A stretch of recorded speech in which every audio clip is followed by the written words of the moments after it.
Good morning, everybody. I'm Nicola Barrett, Chief Corporate Learning Officer at Emory Executive Education at Goizueta Business School, and it's wonderful to join you all this morning. This morning's topic is about behavioral science. So behavioral science studies the way that emotions, the environment, and social factors influence our decisions.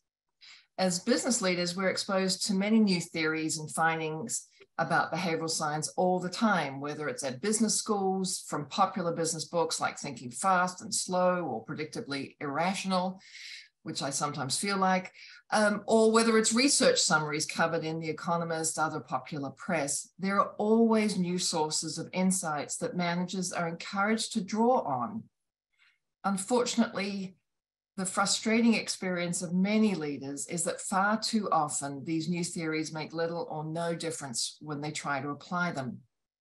To guide us in today's session, I'm excited to welcome Ryan Hamilton, Associate Professor of Marketing, to discuss why the findings from behavioral science seem to fail so frequently and what we can do to make the science work for us. Ryan is an award-winning teacher and researcher, and his research findings have been covered in Harvard Business Review, the New York Times, the Wall Street Journal, and other many well-known media outlets. Ryan co-authored a book and co-hosted a podcast that I really do recommend you listen to. Both of them are called The Intuitive Customer, which apply the insights from consumer psychology to effectively manage customer experiences. It is this willingness to go beyond the research and explore if and how managers and leaders should implement a new approach that I think sets Goizueta faculty apart. Faculty like Ryan and others like Dan McCarthy, who will be talking to us next month. I do want to single out Dan because he has developed and teaches an approach to valuing companies that is based on a thorough understanding of customers and customer behavior. If you want to learn how to really understand the value of your marketing, your market-facing efforts, your business or a business you're thinking of investing in, then take a look at Dan's work and consider investing in yourself by participating in his customer lifetime valuation course that's coming up in August. It's a semester-long course, one evening a week, and all live online, where Dan teaches a variety of state-of-the-art models for measuring customer value and frameworks for understanding the drivers of it. We'll put the link into the chat in a moment. Enough of that. As usual with these Business Over Breakfast sessions, Ryan is going to spend about 30 to 35 minutes on sharing his insights. He welcomes your engagement, so please put any questions, comments in the chat or in the Q&A, and we will do our best to get to all of them by the end of the session. So looking forward to hearing about not just the research, Ryan, but how I need to implement it. So over to you. Thank you so much. Well, it's a real pleasure to be here. I appreciate those of you who are willing to sign on. We'll try to make this as interactive as we can given the format. So please use the chat box, throw questions in there. I will try to answer as many as I can, push back if anything seems confusing or if you have a different opinion. I'm happy to hash these things out. So if you have been kind of in the business space for a while, there's a good chance you've run into some or all of these books. These are all popular science books in kind of this general behavioral science space. I recommend all of these books. They've all, I've enjoyed them. I think they provide some interesting and important insights, generally entertaining and well-written. But as Nicola hinted at, if you've read these books, there's a good chance that you got excited about some of the ideas in them. And then when you went to implement those in your company or in other parts of your life, you may have found that not a lot happened, that they didn't really move the needle much for you. And that can be a very frustrating experience. I want to talk about that experience today and what we can do about it. So to illustrate where I'm going with this, I want to zero in on one of these books, Predictably Irrational, and talk about something that was kind of a centerpiece of that book. And it was a phenomenon that looked to answer this question. So do inferior, non-chosen options influence what people choose? That's a little bit abstract. So let me see if I can explain this a little better. Do inferior options affect us? So if we see a choice set and there's an option that's clearly not great, we are going to reject that option. We're not going to choose it. But does the very fact that it was there influence us? Does it affect how we choose among the other options? We can make an argument based on rationality that it shouldn't, right? That once we've rejected an option, it's gone. We no longer consider it. We focus on just what's in front of us. This is known as the principle of regularity. It's defined a long time ago and is one of the axioms of rational choice. If you violate the principle of regularity, you are irrational when it comes to making decisions. Principle of regularity essentially says that if I give you a choice between two options, A and B, and you prefer A, then you must not prefer B from a set that includes an additional option. So options A, B, and C, you should not prefer B. That's very abstract. Let me make it concrete for you. Suppose you were to come into my office and I were to offer you a drink as the magnanimous host that I am, and I offer you the choice between a Coke and a Pepsi. And you being the good Goizueta aligned person that you are, from that choice set, you choose a Coke. I say, great, let me get you a Coke. So I reach into my fridge and I find that I had quite forgotten, but in the back of the fridge, I also have a Sprite. And I turn around and I say, oh, I'm sorry, your choice was not between Coke and Pepsi. Your choice was between Coke, Pepsi, and Sprite. And you say, well, in that case, I'd like a Pepsi, right? So that violates this principle of regularity. Adding Sprite to the mix should not affect your relative preferences for Coke and Pepsi. That should just never happen. And for a long time, we thought that it didn't until this paper came out. So in 1982, this paper came out that made a whole bunch of waves. And it identified a scenario where this principle of regularity can be violated. So here was one of the studies that they ran in that paper. Here's two cars, one's better on ride quality, one's better on fuel efficiency. They had people choose among these. The choice of brand B was about 40%, right? So that's our baseline. They then took a different group of people, gave them the same choice, but this time they added a third option, what they called a decoy option. This brand C, and this decoy has a special property, which is that it is inferior only to one of the original two options. So it's clearly worse than brand B. If you liked fuel efficiency, if that was your more important attribute, then there's no reason that you should ever choose brand C because brand B is just strictly better than it. But it's not inferior to brand A, right? It actually has superior gas mileage to brand A. So this is called an asymmetrically dominated option. It means it's worse than one of the options in the original set, but not the other. And what they found is with that specific kind of inferior option, you get a violation of the principle of regularity. So you can actually make B more attractive just by the presence of this decoy option. So nobody's going to choose the decoy, but the fact that it's there can influence our preferences. This was a big deal in decision research. This should never happen. They identified a case where it could happen. If you've heard about the decoy effect, there's a good chance that you heard about it from this book. So in Predictably Irrational, this was one of the kind of the centerpieces of the book. Several demonstrations of it were mentioned. One was this naturalistic demonstration. This was a promotion for the Economist magazine.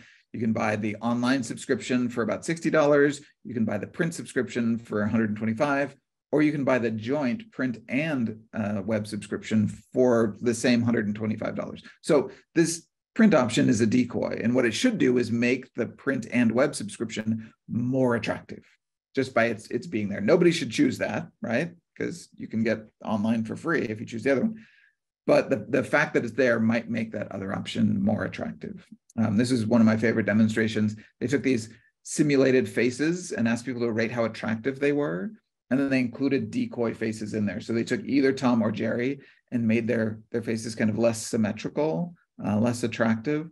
And the presence of these kind of less attractive faces increased the presence of the face that looked most similar to it. So Jerry is strictly more attractive than Jerry Prime, whereas Tom is maybe not. They're just too different.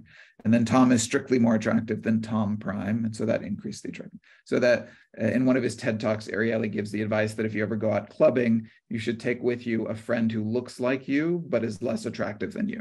Because that the attraction effect, the decoy effect says that that should increase your chances, makes you more attractive. All right, so there was lots of research that followed on after this. You can see my name up there. That's my very first paper, was a Decoy Effect paper, very first paper that I ever published.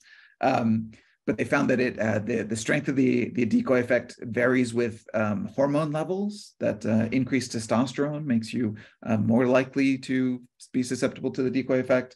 They found evidence for it in political science, that it can affect how people choose among candidates. They did brain scans on people who were making a decoy effect choices, and they found that different parts of the brain were active in these decoy effect situations. They found the effects in young children as part of developmental psychology. They've even found the effects in animals. So they found the decoy effect in the way that monkeys perceive things. They found it in the way that bees choose flower patches to go to. Like this effect was found in a lot of places. And so teachers and consultants and business people got very enthusiastic about the decoy effect and went out and said, well, if it can be found in all these instances, we should be employing it in our work. We should be organizing our store shelves according to the decoy effect, organizing our websites according to the decoy effect. So we have high confidence in answering this. So that there's this principle of regularity that says that no inferior option should not affect how people choose.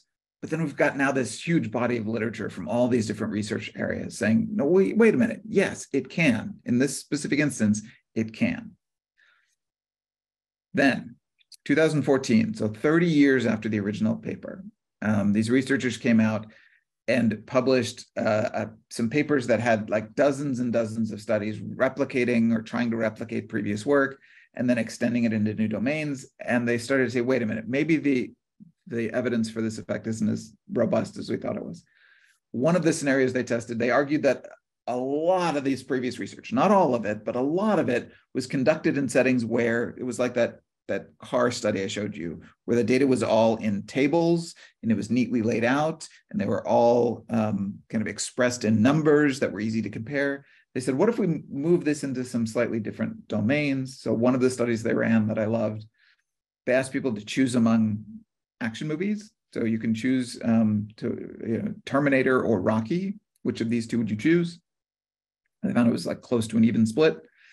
They then included a decoy option in each of these sets and had people choose again. So some people got a terrible Arnold Schwarzenegger movie, and some people got a terrible Sylvester Stallone movie. So according to the decoy effect, if you wanted to watch an Arnold Schwarzenegger movie, like the presence of this terrible, that should make the other Arnold Schwarzenegger movie seem more attractive by comparison, right? This is the decoy option that nobody should watch. That's not what they found. So they found essentially no effect, right? The choice shares didn't change. The relative choice share increased a little bit, but it was not significant. And actually, they found kind of an anti-decoy effect in many of these cases, where it was kind of mildly depressing people's willingness to choose an option where there was a decoy. Right? So they published a bunch of these, and they came to the conclusion that despite all that other evidence, they're just not finding it. And they're not finding it in areas that they should. So their paper concluded with this: our research suggests a different conclusion. In other words, the decoy effect maybe isn't that robust. And that therefore we maybe shouldn't rely on it. We shouldn't assume that it's there. Maybe we shouldn't be employing it in our marketing strategies, for example. So where does that leave us? We have this research that says that, yes, it can affect us. No, it can't affect us. Well, maybe it can again, maybe it won't. I'm going to suggest that this process, this back and forth, does it exist? Is it a real effect? Is it reliable? Is it not? This isn't evidence that science is broken, right? This isn't evidence that the decoy effect is not real, is not reliable, is not robust. Instead, this right here, this is a microcosm of the way science works. And this back and forth is the way that it should work, where we get evidence in favor of something and then more evidence comes up that's not in favor of. And this question that I posed at the beginning is, do these options affect us? That's the wrong question. Instead, what we should be asking us is not, is this a thing, or does this affect us? Instead, we should be asking, when is this a thing? When would we be influenced by? Because in that case, both no and yes can be true, and in fact, often are true. It's just a question of what is the boundary between those two. So it's not that the decoy effect is real or is not real. It's both, right? It's both there and not there, depending on the conditions under which we're making choices. So, is the option perceived of as a decoy, right? Well, if it is, then we're going to be on the yes side of that. That's one boundary, right? Is it clearly identifiable as a decoy? This paper that I mentioned identified another boundary condition. Is this kind of a stylistic choice, right? An easy to comparable object? Is it in that table? If it is, then that's going to increase the likelihood that we'll be able to find a decoy effect. One thing that is true of all decision research like this is, do people have strong preferences going into the set, right? I set this up with that hypothetical scenario of you choosing between a Coke and a Pepsi. Some people have such strong preferences for soda that it doesn't matter what options you give them. If a Coke is in the set, that's all they're going to choose ever. And so, whether there's a decoy in there or not, or other choice architecture things that we do, it's not going to matter because I have a strong preference going into it, which is going to override anything else. That's a boundary on this effect. We're never going to find a decoy effect among people who already have very strong opinions. And I'm not going to go through each of these, but if you dig through the research on this, you can find that there are a number of discrete boundaries around this effect. And some of them, as I've drawn here, kind of increase the size of the effect. Some of them are more general. Some of them narrow the size of the effect. But until we know the map of boundaries around the decoy effect, the likelihood that we will be able to successfully implement that in our businesses is very low. Right? Not because it's fake, or not because it's false, or not because it's wrong, but because we're likely to end up accidentally on the wrong side of a boundary. So that's the big idea that I want to bring to you today. I'm going to hammer it home with a bunch of other examples, but the big idea is that any understanding that we have, any knowledge that we have, regardless of where it comes from, is going to be bounded. It's going to be limited and true within certain constraints, and not true or valid outside of those constraints. And until we know what those boundaries are, until we can figure out what are the limits of this knowledge I have, that knowledge is much, much less useful to us. So it's not enough to know something. We also need to know when it's going to work and when it's not. So we have some theory that we've developed that's come to us from science, from things that we've read. Oftentimes when we're reading about this theory, that the goal of the author is to communicate the theory and to explain how it's valid and important. Often left unstated is the fact that that theory has boundaries around it, and it butts up against a whole bunch of other theories that are going to be, in some cases more powerful than that theory, and so therefore or the theory is just dead on the other side of this boundary. Like it just doesn't hold. It's not a good theory. And so we need to find other ways of explaining things. That, I think, is the big thing we need to take to any book that is about popular science. So all of these, and again, I'm a fan. I like all of these books, but they are all bounded. And I showed you the example from Predictably Irrational. We could do the same thing for any of these books. Any theory that is proposed is contingent. It's all based on some set of assumptions, some set of criteria, some set of set of people or a set in time that will make that theory valid, or those set of findings valid. And until we know where those boundaries are, it's just much less useful to us as a tool. All right, so I've got 3 rules for you for applying behavioral science in whatever you're doing, in your job, in your life. Here they are. First rule: there is no theory of human behavior that applies to everyone in every circumstance all the time. All right? There's nothing that is true all the time of everyone. Second rule of applying behavioral science, very similar. In fact, it's the same rule. There is no theory of human behavior that applies to everyone in every circumstance all the time, right? Third rule, it's the same rule. There is no theory that applies all the time to everyone. So any theory that we get about people, we need to pause and say, is that likely to be valid here for this group of people in this setting? Where we make mistakes is where we assume that, oh, because I read about this in this book, it's true everywhere. A lot of the things in these books are true. They are valid. They're just not universal because nothing is universal. And so we need to know where those boundaries are. Gary posed a question for us here. Replacing a decoy, can I deduce that it has an inherent bias and the true intent to influence the outcome? I'm gonna give you a real brief answer to that, which is that I don't know that there is evidence that people do try to infer the motive of the kind of the set creator based on the presence or absence of a decoy. I think that if you've read about the decoy effect, you may be much more likely to infer that than if you haven't. But I'm not aware of any research that people kind of spontaneously generate those kinds of things. There is research on the fact that it's known as the persuasion knowledge model, that when people know that they're being sold or trying to be influenced, that they put up their guard and they become much more defensive, much more difficult to persuade. So this might fall under that category, but I'm not aware of anybody that's looked into it. Very good question, though. All right, more examples. So this was some research that's based off of behavioral science, based off of nudging, behavioral economics principles.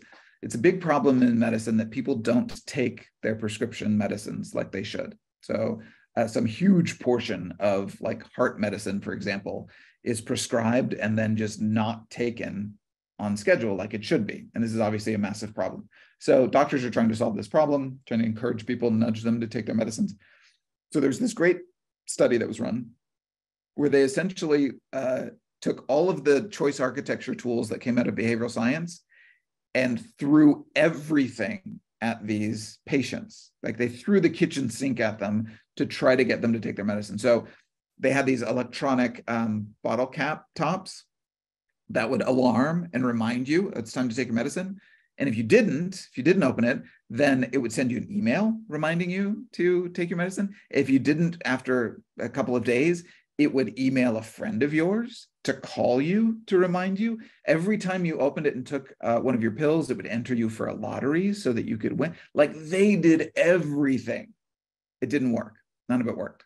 Even after all of that, all of those interventions, all of that choice architecture, they found no change in people's likelihood of taking their medicine like they should. So this was published, and I had a consultant friend who works in the behavioral science space.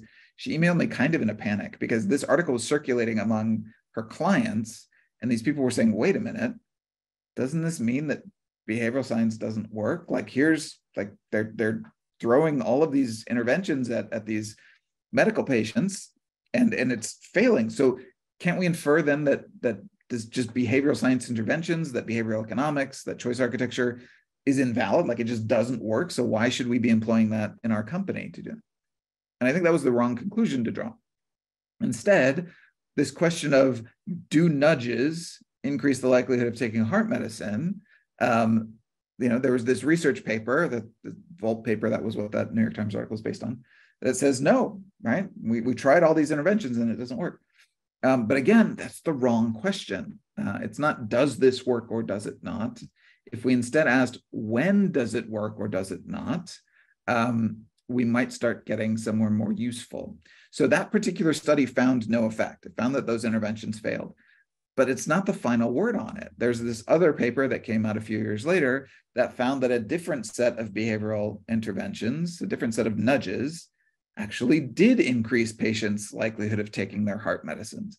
So that suggests that there's likely a boundary between these two sets of findings, and that under certain conditions, it will work, and under certain conditions, it won't. Now, I'm not into medical research deeply, so I don't know what that boundary is. I suspect these researchers don't know yet either, but it's there. And until doctors figure out what that boundary is, these nudges are not going to work very well, because we don't know whether we're on one side or the other. So that's going to be the next phase in research here, is figuring out like what are the conditions that will make this work versus not, so we can make sure that when we use it on our patients, we're on the right side of that boundary, and so that it will work. Another business example. So there's this great study that was run, published in some very prominent economics journals, where they worked with eBay and dramatically reduced their search engine marketing. So they essentially had eBay stop buying keywords in search engines for some period of time. And then they looked at what that did to their revenue and their profit.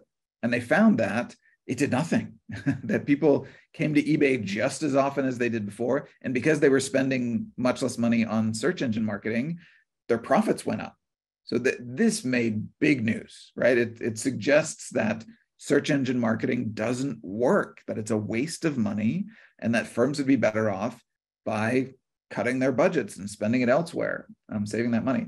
It was written up in some very prominent news outlets and business magazines. Like, this was very big news, and companies started taking notice, and some companies even dramatically reduced their search engine marketing budgets. So we have some very high quality research that answers this question. Does search engine marketing work? And the answer is no, it doesn't work. But I'm sure you can see where I'm going with this at this point.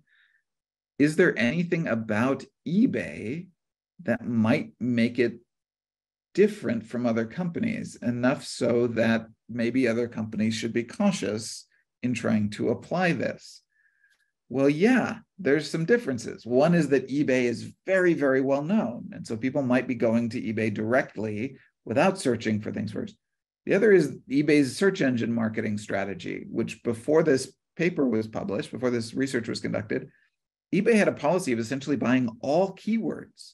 So you find like ridiculous eBay ads popping up on search sites. You know, I've got some here. If you Googled dead pets, eBay would spontaneously generate an ad saying, hey, you can buy dead pets on eBay, because they bought all keywords.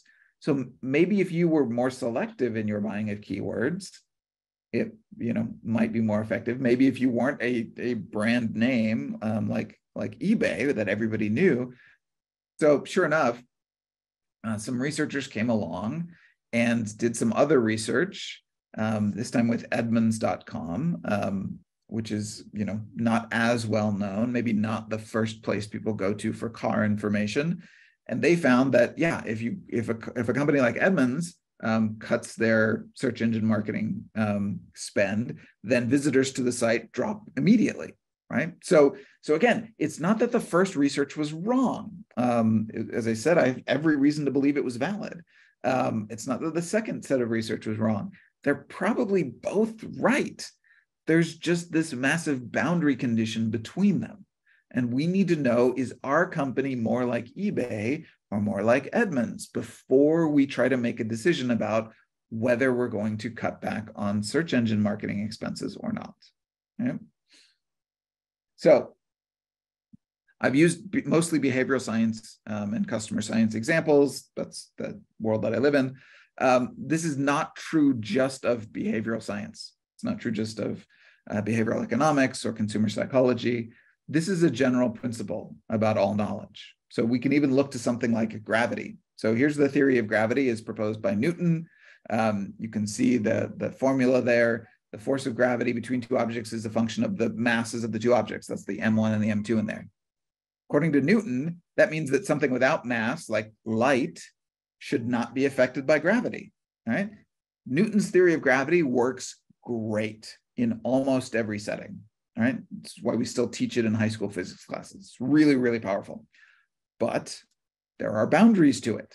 And if we talk about things that get too massive or that move too quickly, then Newton's theory of gravity doesn't work very well anymore. And we need to replace it with, on the other side of that boundary, Einstein's general relativity, which can account for gravity having an effect on something like light that has no mass. So even if we're talking about something as fundamental as gravity, there's still boundaries. There's always boundaries. Now, if you're tempted at this point to just throw up your hands and say, well, then why should we even bother looking to science for insights? If it's this complicated, if we need to worry about the constraints or everything, you can't get around this. Whatever you're going to replace scientific findings with, scientific theories with, to use instead. So I've got a list here, right? We don't need to turn to science. We could use conventional wisdom.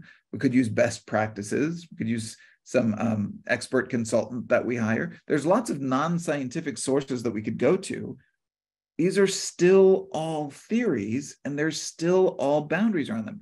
If your experience tells you in a situation like this, I should, whatever, raise prices, increase advertising, lay off workers, that intuition that you have still is bounded. If you're within settings that are sufficiently similar to your previous experience, you're on that side of the boundary, your intuition might work really well. It might serve you well. But if you're now in a new setting, in a new situation where things are different enough, you might now be more like Edmunds than eBay, and your intuition might not be helpful. So it doesn't matter where you're getting your information from, where your knowledge comes from, where your understanding comes from, where your theories come from, everything is bounded. And so we always need to try to work to understand what are the boundaries around that knowledge that we have so that we can actually apply it in a useful way, right? There's this saying in medicine that the dosage makes the poison. That's a boundary condition, right? And I think that same saying would be useful to apply to all knowledge. So it's is the knowledge being applied in the right way? If it is, then it's medicine. It'll help us. It'll help our business. But if that knowledge, regardless of its source, is being applied in the wrong way, if it's too much of it, or if it's applied to the wrong people, then it can be poison and it'll do us harm. All right, so now that I've thoroughly depressed all of you, let's try to pull you back out. What can we do about this? There are no easy answers to this. This is just reality. But there are things that we can do that will help, that will improve things. So the big thing that you can do is stop asking those yes/no questions. Like, does this work? Is this valid? Instead, reframe all your questions to be around boundary conditions. When is this likely to work? Under what settings is this likely to be valid? If we start focusing instead on the insight, instead we start focusing on the boundaries around the insight, we're going to be in a much better place. Almost anything we can say about people is likely to be true under certain circumstances.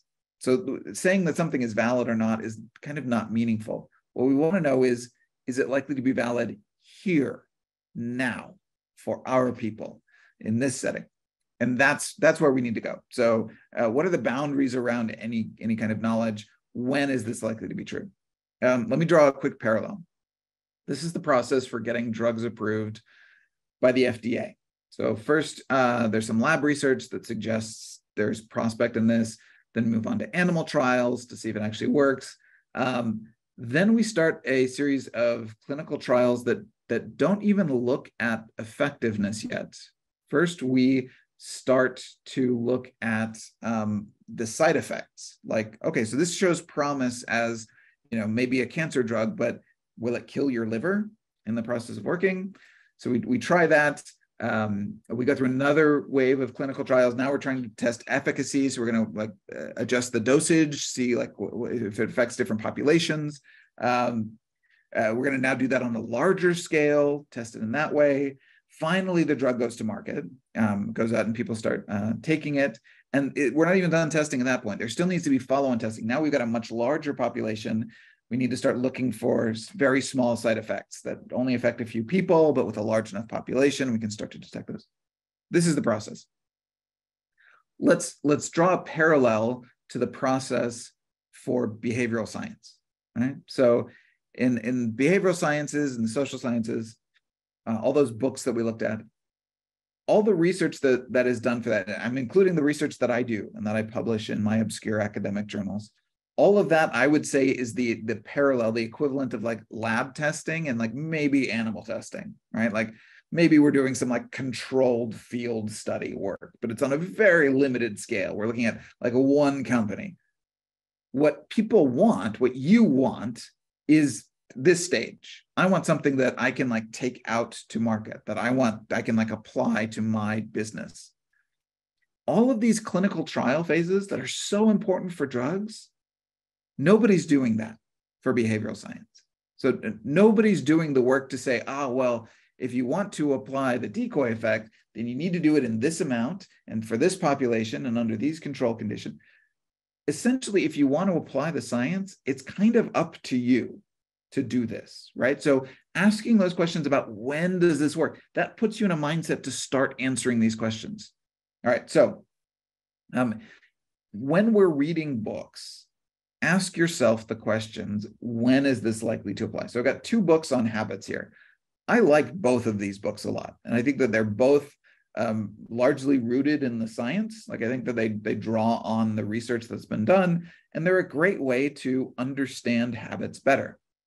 But neither of these books focuses very much on boundaries, right? It's kind of a general understanding of habits, again, which I think is great. You'll learn a lot reading these books. I think they're very helpful. I contrast that with a book like this. So this is another book on habits, called Better Than Before. Ironically, for my own kind of preferences, a lot of this book is less rooted in science. She still uses a lot of science in developing what she's saying, but her approach to this is so boundary condition centric. Everything she says, she's like, well, this principle of habit formation might help you or it might hurt you. It depends on what kind of person you are. And here's the different characteristics that might help you figure out if you're more this kind or more this kind. She does that over and over again in the book. It's very boundary friendly. And it helps you think about, this isn't a general rule about habits are formed. This is a rule about like what types of habits and in what settings and based on my own personality. And that kind of granular approach, I think, is going to make it much more useful. So I recommend all 3 of the books. I think they're all great. But for what I'm talking about today, this Better Than Before is actually more resonant. Let me give you a distinctly non-scientific example. I hesitate to even include this. This is, if you're familiar with the 5 love languages, like there's no science to back this up, right? I think the author of the book even explicitly says, like, this isn't based on anything except my own kind of intuition about how people interact based on my years of experience as a marriage therapist. But what I approve of here is, this is a boundary condition approach. He's saying like the way that people communicate is not universal, and what is meaningful to some people will not be meaningful to others. Like that is a focus on the limits of any particular bit of knowledge or information. And that approach is one that I wholeheartedly approve of. We should always be asking, who is this likely to work for? Or under what settings is this likely to work? All right. Another thing you can do today, be more humble. Make hypotheses, not predictions. Hypotheses are geared towards helping us learn. When we make a prediction, we put a stake in the ground and we now say, like, I'm invested in this outcome. It needs to work. As opposed to, I think this is likely to work and here's why. Why don't we test it to see if it works? If it doesn't, we will have at least learned something. Instead of, if it doesn't, I was wrong, right? So make hypotheses, not predictions. Whenever possible, don't act, test, run experiments. Good experiments usually require planning. We need to plan beforehand to test this in an experimental way, as opposed to just trying it and then seeing what happens. And usually we won't actually know whether it worked or not because it's in this kind of gray area where we can't be sure. This is a great book on experimentation in business settings. He says, I've observed the results of thousands of business experiments. The 2 most important substantive observations across them are stark. First, innovative ideas rarely work. Second, those that do work typically produce small improvements. So in a setting like this, I think this is true, most of what we try is not going to work. Most of what we do that works is only going to work a little bit. And so if we focus on testing and improvement, we can figure out what is not working and stop doing it. And we can take those small improvements and aggregate them over time, as opposed to just like committing to actions over and over again without testing thoroughly. We got another encouragement to be more humble and to foster a culture of experimentation. Again, it's distressingly common how often we can do something in our business and at the end of it, not know for sure whether it actually worked, right? Sometimes you'll make some change and sales will double overnight. That's great. Most of the time we'll do something and sales will go up a little bit, but they also, the economy was improving and also our competitors stumbled during that quarter and we don't know, right? So implement a culture of experimentation within your business. So this is my helpful chart of what an experimental culture looks like relative to a typical culture, right? I've mentioned the importance of hypotheses. I've mentioned the importance of testing. I've mentioned the importance of focusing on the process of learning as opposed to the process of action, where we focus just on the outcomes. We want to constantly evolve instead of like shift radically from one position to another. This is very powerful and will improve your organization. Let me close here with just a few quotes that I like. This is Richard Feynman. He won a Nobel Prize in physics, one of the smartest human beings to ever live. He said, "Science is the belief in the ignorance of experts." You are in the position you are in because you're an expert in what you do. That doesn't make you right. What it should do is make you generate better hypotheses. You're in a position to start ahead, but anything that you are an expert in today is different than yesterday was, because that's just the way that the world works. Everything is evolving and changing. So your expertise puts you ahead of non-experts, but it doesn't make you infallible or right all the time. And the way that the scientific method works and science works is this assumption that experts are going to be wrong. And so we can't just trust their opinions. We got to test. We got to test what they say so that we can all improve and learn better. Another quote from another scientist: "Science isn't for people who love answers. Science is for people who love questions. Religion is for people who love answers." One of the big insights that we can draw from this is all of these great behavioral science books that we read, they don't provide us with answers. They provide us with the opportunity to ask better questions that will lead us to solutions for ourselves. And all of those solutions will unfortunately be temporary because the world will keep on changing underneath our feet. Last one, this is a quote not about science, at least not yet. "No one pretends that democracy is perfect or all wise. Indeed, it has been said that democracy is the worst form of government, except for all the other forms that have been tried." This is the way I feel about science. So I'm going to change that quote.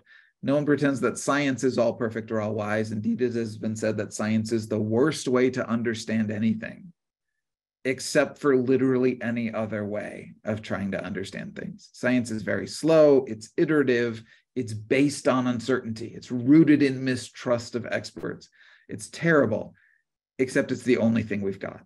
Anything that we replace this kind of scientific theory with is inferior to it." So I've now changed enough of that quote that I think I'm going to claim it as my own. Right? So science is the worst way, except for anything else. So this is what we're stuck with. So respect these scientific theories, but recognize that they're limited. And any way we understand anything is bounded. And until we've articulated what those boundaries are, we are in a worse position. So that is what I have for you today. I welcome your questions. Thanks, Ryan. I'm not sure whether I should be chuckling or crying or just... I think you can do all simultaneously. I'm curious, at the end of this, why should we try to use scientific findings? I mean, why not just, if this process of finding boundaries and figuring out what works when, now, in this particular context, why wouldn't we just use our own intuition?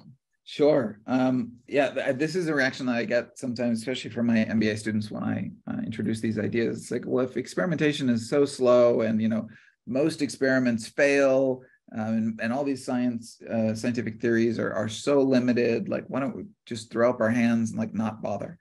Mm-hmm.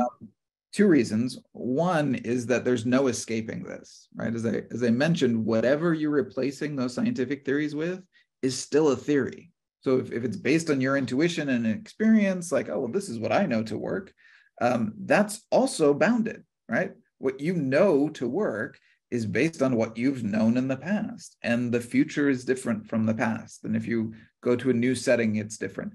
There's a long, proud history of successful people in business who move to a different industry or sometimes even a different company. And then, whereas they were very successful before, they now fail miserably. I think of the example of the guy who went from running the Apple stores to managing JCPenney. And he was wildly successful managing the Apple stores. But then he went over to JCPenney and he started applying a lot of the same strategies now across several massive boundary conditions that distinguish Apple from JCPenney. And these same strategies that worked gangbusters over here failed completely. So that's one. You can't get away from this. You're applying a theory no matter where it came from. The second reason is that non-scientific theories are not as good. They haven't been tested rigorously. And so whereas scientific theories are far from perfect, they're all contingent, they're all waiting to fail. On average, they are going to be much more reliable than the non-scientific theories. So it's all boundaries all the way down. There's no getting around it. We can either pretend they don't exist and close our eyes, or we can confront it, recognize that it's hard, but that we have a process, and we can do better. Interesting. Gary asks, how can we encourage professionals to learn and study just for the sake of experiencing something new? Good question. So that they do actually start to experiment with some of this stuff. Absolutely. So when I do longer trainings on a culture of experimentation, we spend time on this specifically because Gary's hinting at something that is true.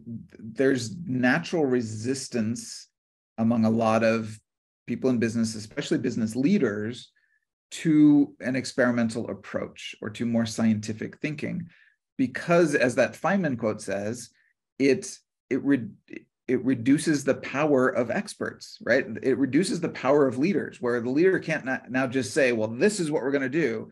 A culture of experimentation means that the leader has to say, I think this is what we should do, but let's test it and find out if my intuition is correct. And that is inherently threatening. So my advice for that is to focus on the cultural aspects of this.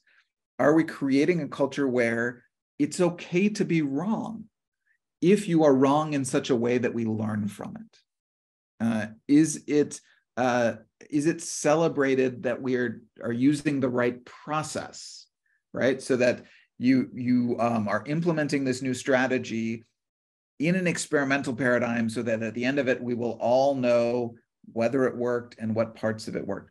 Or are we celebrating kind of like hero worship? Like, look at how well this guy's, making decisions. Look at how often she was right. Like, those types of things are anti-scientific. So my advice, Gary, would be to focus on culture and create those rewards for behaving in a way that's healthier for the organization, even though it can be immediately threatening to the status of some individuals. Rachel asks, how can you employ the fail-fast methodology when trying to test and measure the correct behavioral science method for your group? Yes. So fail-fast is something that got popular in Silicon Valley. Fail-fast is this. This is exactly what we're talking about. So fail-fast is essentially a process of rapid hypothesis testing and adjustment, right? So I have an intuition that this thing is going to be great. I could either develop it and then send it out to market. And then once it's out in the marketplace, we can see if it's going to work or not, see if anybody's going to buy it. That's the traditional way of doing things. A fail-fast model would be, I've got this intuition, I think it's going to work. What's the earliest point that I can start testing things, right? I can pull in some people to respond to it. We can do more kind of research. All of that is a form of testing, right? So I have this hypothesis is going to work. I test it. Oh, turns out I was wrong. I can now reset. I can now make adjustments. And you keep testing so that you have these failure points. And again, you're now, this almost goes back to Gary's question. You're now celebrating the failure because the failure was early and it was done in such a way that it gives us time to adjust. When the failure comes at the end, after we put it in stores and then it failed, like, that's painful. Like, we've now lost all this money, all this time. That's when failure is threatening. If we fail fast, then we're using the scientific method. So I'm a big proponent of failing fast. Where you pull in the behavioral sciences, that helps you make better hypotheses. So if we're familiar with the science, we decrease the chance we're going to fail because we're increasing the likelihood that our decisions are based on something substantial. But there's always the chance it'll fail, which is why we want to test it frequently. Mm-hmm. And just to sort of build on that, I was in a program last week with another of our Business Over Breakfast presenters, Scott Sanchez, who was talking about how do you create these sort of rapid prototypes. Yep. His advice was hand draw, hand write, make it sort of look scrappy. You will get way more input. It'll be easier and faster to do, and you'll get way more input because people feel sorry for you and more likely to give you big ideas than if you mock up something that looks really professional and they just give you little ideas. Absolutely. Yeah, we're getting more people involved in this decision-making and giving us feedback with the hope that we have time to make these adjustments and that we can make them cheaply instead of waiting for kind of it's essentially, are you making a series of hypotheses and tests, or are you making one hypothesis and one test? And so the earlier in the process, the better off you are. Carlos asks an interesting question. Is behavioral science is behavioral science foundation intended in theory for mind manipulation? That is a fair question, Carlos. And certainly some critics of this field of research point that out. So a lot of like nudging and choice architecture, for example, or a lot of research on persuasion, it has uncovered things that serve as kind of non-conscious influences on people. And so, there's a sense in which that is mind manipulation. I will say most of this stuff is not as powerful as critics think it is. So in other words, we're not like able to hijack people's minds and go and do with it. It is usually a nudge. So it works best most often when people are kind of indifferent or neutral, right? So if you have strong preferences, I can't show you like a subliminal ad and get you to like completely change your preferences. That doesn't work. And it's been tested, like that never works. If you're indifferent between, Coke and Pepsi, and I like can nudge you in one direction, that's possible. There are ethical concerns about those, and I welcome those discussions. Thaler, who's one of the kind of Nobel Prize winning proponents or founders of behavioral economics, has said that his guiding principles on this stuff is what he calls libertarian paternalism. And the idea there is that a lot of this stuff is kind of paternalistic in the sense that it's somebody else kind of making decisions for you, and it can nudge you in one direction. But his argument is that it should be paternalistic in that it should be for the best interests of society ultimately. And so this is where like the nudge units in government come from and so on. But also that he says it should be libertarian, meaning that it should ultimately allow people full autonomy and freedom of choice. So nudging people in one direction or another, you may be comfortable with that or not. And as I said, I welcome those conversations, but ultimately it should never be coercive. It should never force people into one or the other. No, I don't expect that resolved your concerns, Carlos, because I don't think those concerns should be resolved. I think this should be an ongoing conversation about what is appropriate in these settings. Well, the questions are coming in fast and strong, but I think we've got time for probably just one more. And Kamisha has asked a question. I'm wondering if you know how much AI has relied on behavioral theory, and to what extent has AI been able to recognize what went wrong? That's a good question. As far as I know, so I'm not an AI expert, but as far as I know, AI models do not incorporate any explicit kind of behavioral science biases or rules in the encoding. Like that's kind of what makes AI, is that it's not kind of this top-down imposition of a model on the data. It is instead allowing the data to kind of create its own model. And so as far as I know, there has not been a lot of kind of like pushing behavioral science insights onto AI models.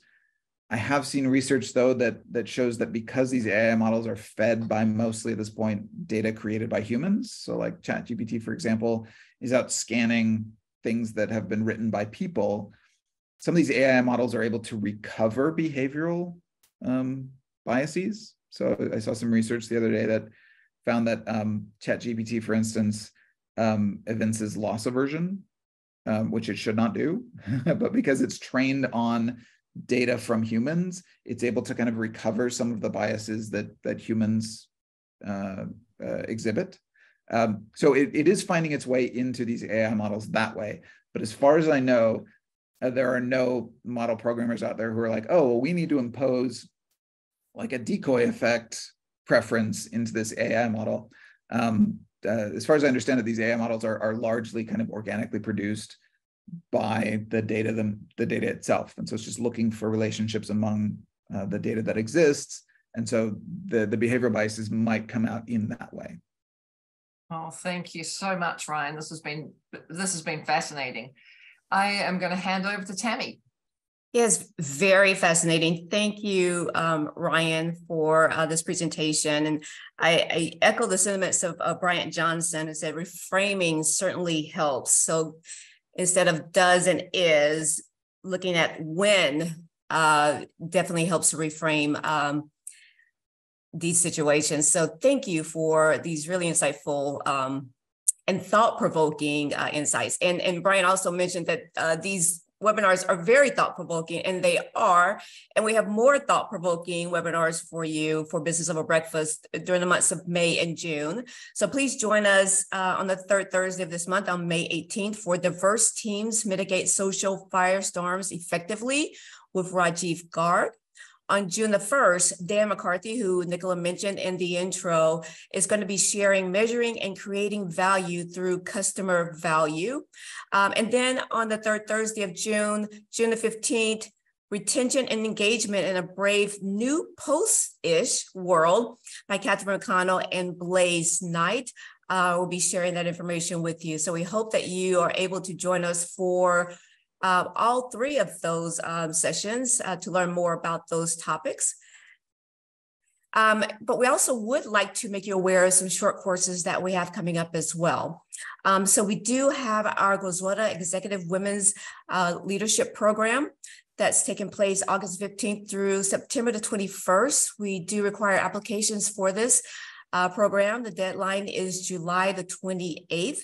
And 4 credit courses. So most of our courses are non-credit, but we do offer some 4 credit courses. And one of those is Dan McCarthy's Customer Lifetime Valuation course.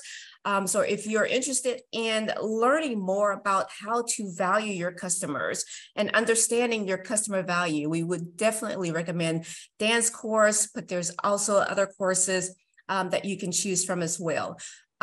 These courses are semester long, as Nicola mentioned, and they take place August the 23rd through December the 5th. We do require applications for those as well. Please, if you have any questions about these or any other courses that we do offer, you can email us or contact me directly. Here's my email address below. And so lastly, I want to thank you again for joining us today. Again, Ryan, thank you so much for all of the great insights that you've provided. Thank you, everyone, and have a great rest of your day today. Take care. Bye-bye.